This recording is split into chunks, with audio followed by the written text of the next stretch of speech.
And in this video, we're going to take a look at a newly released eyewitness account which potentially describes the getaway vehicle for the evening of December the 6th, the elusive Volkswagen Passat estate. Hello. Hello, police. Yeah, what's the problem, sir? We just drove down our farm track. Yeah. Go and feed our pheasants. We come across a Range Rover with 3 people in it. Yeah. It appears that they're dead. I don't know what's happening. Blood in the motor all over them.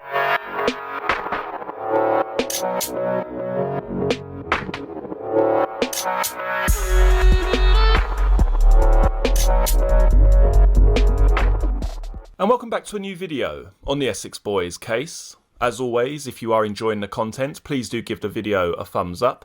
And if you're interested in the Essex Boys case, or simply true crime in general, don't forget to hit the subscribe button below. So firstly, let's take a look at this new eyewitness account given by Sarah Earp. This is going to be followed by a short section of an appeal document where this statement is again mentioned. And then we're going to take a look at Darren Nichols' version of events for the evening of December the 6th. The following police statement is from Sarah Earp, dated the 11th of the 7th, 1996. I live at the address Overleaf with my family, which is my parents and sisters.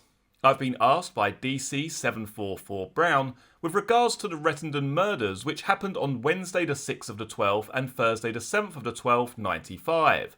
Specifically about a beige VW Passat.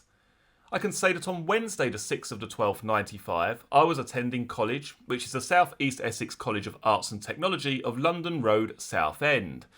I would have finished at around 17:30 that day, and it may have been earlier, as I caught the bus to my home which leaves Southend at 17:30. The journey to Rettendon takes about an hour to an hour and a quarter. The bus stop is by Oakdean Stores at the top of Rettendon Hill. I got off the bus and walked along the main road to Meadow Road.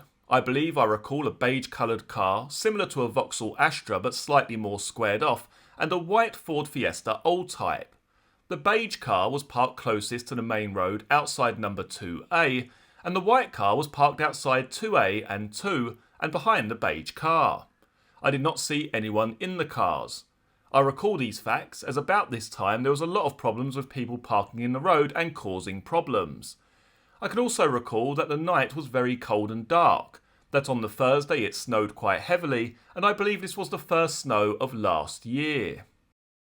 Issue 12. Contrast between Mr. Nichols and other witnesses. The evidence of Mr. Wright. Section 245. The applicants argue that the evidence given by Sarah Earp was inconsistent with that of Mr. Nichols, specifically with regard to her observation of a parked VW Passat. Mr. Steele asserts, furthermore, that DC Brown, the interviewing officer who took Miss Earp's statement, influenced her evidence by mentioning the features of the car. The Commission has examined Miss Earp's statements and transcripts of her evidence at trial. The Commission observes that her evidence was subject to detailed and extensive cross-examination by defence counsel. Consequently, the jury were aware of the disparity between her evidence and that of Mr. Nichols. Moreover, it was highlighted that she had not seen any driver present in the parked vehicle, despite the car being illuminated by nearby lights. The Commission therefore takes the view that this argument is not new. It could not form the basis of a reference back to the Court of Appeal in this matter. Jack then said, "Slow down and take the next right," which I did. It was a lane, not a road. Then I turned left into a gap to turn the car round. The headlamps were facing back towards the A130. Jack told me he would ring me when he wanted picking up. I had my mobile phone with me. He got out, had a bag and a coat from the back. The bag, I think, was a canvas, sausage-shaped bag. I didn't notice it in the car before. I might have done, but it didn't register. He told me he would ring me when he wanted me to pick him up. So I pulled off and went right towards Chelmsford. I drove down the road to the first point I could turn round to a petrol station. Then I drove back up the road and parked in a pub on the left-hand side of the road. I left the engine running and checked my phone to see I had a lousy signal, so I moved to get a better signal up the road. The pub I was in had a bright pink Morris Minor. I then drove past the lane and up the hill and took the first left turn. Went up that road, turned around and first left up there. Then came up and parked outside the first house on my left and waited for him to ring. I didn't wait there very long. My phone rang. Jack said, come and pick us up, and hung up. I think I might have said, okay. I turned right, went back down the road, and had to wait for a few cars to go past before I could turn right into the lane. Okay, now immediately, Darren Nichols' version of events here is a little bit confusing because he talks about coming out of the wheat sheaf where the pink Morris Minor was situated. He comes out of there, he turns left, he drives back past the lane, takes the next left. Now, many of you will know that the very next left actually is not Meadow Road. The very next left takes you up to Rettendon Hall, the house which overlooks the lane. I've spoken about that in previous videos and I'll touch upon that again later. But let's just assume he does in fact mean Meadow Road. That is really the first left turn in terms of residential properties, the first real left turn, I guess you could say. So he turns left up Meadow Road. He then states that he goes up Meadow Road and takes the next left, and then turns around and parks outside the house, the first house on the corner. So does he actually mean Meadow Road, or is he talking about St Ives Road here? Because I've just had a look at Meadow Road, and there is actually another left turning off of Meadow Road. It's a very narrow road, as you can see in front of you, but did he turn around there somewhere and park outside the first house on the corner? Because that is what is described in that witness statement there. So let's talk about some of the details regarding Sarah Earp's statements here and the subsequent basis for the appeal. Now, some of the things which stick out to me personally, I guess first of all would be the date in which this statement was given. The 11th of the 7th, 1996. Quite a fair amount of time has passed, hasn't it, since the murders. Bearing in mind the murders took place on the 6th of December 95. This statement was given on the 11th of the 7th, 96. So the first question is, why the delay? Why the delay here? Why has this lady not come forward to the police at the earliest possible opportunity? Bearing in mind, I think they had some sort of incident room set up in Rettendon. Rettendon's a very small area. There would have been people talking about this, neighbours discussing it. You know, it's massive news, not just nationwide, but it was probably a bombshell for people who actually lived there. You know, a small little village like Rettendon, a triple murder occurring.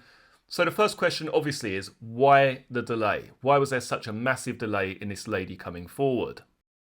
Now, the second point worthy of discussion, I guess, comes in the form of the appeal document, where it states there that Mrs. Earp did not witness any driver inside those vehicles, neither the white vehicle nor the beige vehicle. Both vehicles appeared to be unattended, and it's important that I stress that word there, appeared to be unattended. But interestingly, she goes on to talk about the fact that they'd had some issues on Meadow Road. There'd been some parking issues, cars being parked there that possibly shouldn't be. Now, if you put yourself in her position, in a local resident's position, I think one of the normal things to do would be to check if there's a driver in the vehicle. Is that vehicle running? Is it going to be there long? Look who's parked their car here again. That sort of thing, you know what I mean?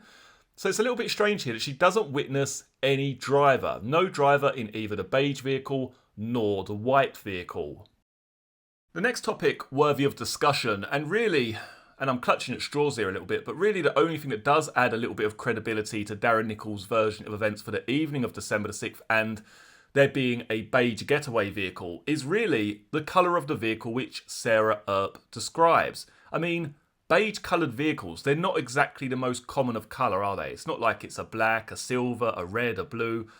She's witnessing a beige vehicle here. Now, Darren Nichols claims he was driving a beige VW Estate. And she describes the vehicle as the following. I believe I recall a beige coloured car similar to a Vauxhall Astra but slightly more squared off, and a white Ford Fiesta old type. So she doesn't even say a VW Passat Estate. I mean, really, you need to be asking yourselves at home, what the hell are the defence doing? What are the defence doing in court? If this statement was held up as some sort of shining light, or at least added a fair deal of confidence to the statement of Darren Nichols, then that's on the defence at the end of the day. That's on the defence for not putting forward a strong enough case in order to dispute this particular statement. I mean, it's laughable, isn't it, really? She can't even describe the actual vehicle. She can't really describe it in any detail at all. It's a squared off vehicle, similar to a Vauxhall Astra. It's beige. We also have the fact that it's taken her so long to even go to the police.